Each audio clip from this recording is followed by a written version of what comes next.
महाभारत युद्ध के पश्चात कालांतर में 5 पांडवों में से एक पांडव अर्जुन के पौत्र का जन्म हुआ, जिसका नाम था राजा परीक्षित।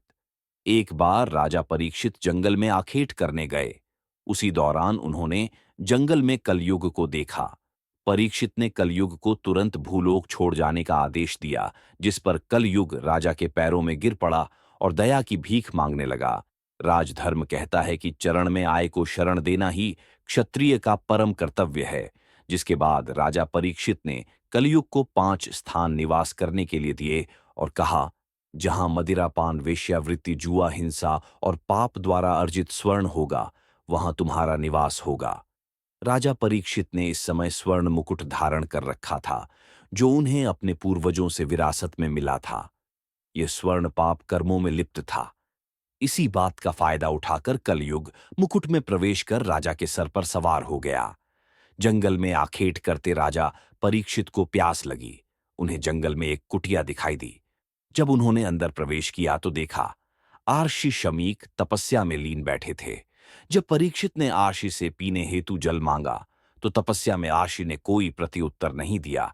जिसके बाद कलयुग के प्रभाव से क्रोध में आकर राजा परीक्षित ने आर्षि के गले में मृत सर्प डाल दिया और अपने महल लौट आए।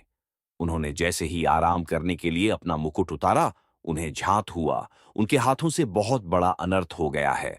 राजा तुरंत घोड़े पर सवार हुए और आर्षि शमीक की कुटिया के समीप आ पहुंचे।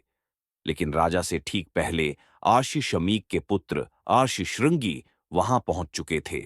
जब अनभिज्ज आर्षिपुत्र श्रृंगी ने देखा कि मेरे पिता के गले में कोई मृत सर्प डालकर चला गया, तो क्रोधित आर्षिपुत्र श्रृंगी ने यह श्राप दे डाला कि जिसकी किसी ने भी यह कुकृत्य किया है, उसे आज से ठीक 7वें दिन तक्ष शकनाग 10 करर मृत्युलोक पहुंचा देगा।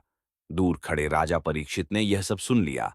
जिसके बाद राजा परीक्षित काफी दुखी हुए, क्योंकि कहा जाता है जब किसी की मृत्यु सर्प काटने से होती है, उसकी कभी मुक्ति नहीं होती।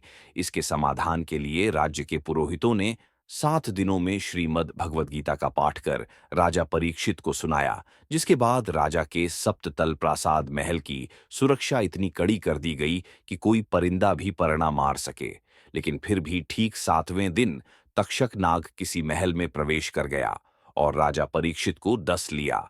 जब राजा परीक्षित के पुत्र जन्मेजय को यह ज्ञात हुआ कि उसके पिता की मृत्यु तक्षक के डसने से हुई है, तब जन्मेजय के मन में प्रतिशोध की भावना भभक उठी और जन्मेजय ने सांपों का अस्तित्व मिटाने की प्रतिज्ञा ली और सर्प दमन यज्ञ प्रारंभ कर डाला, जिसके कारण भूलोक के समस्त सर्प यज्ञ की अग्नि में आकर भस्मीभूत होने लगे।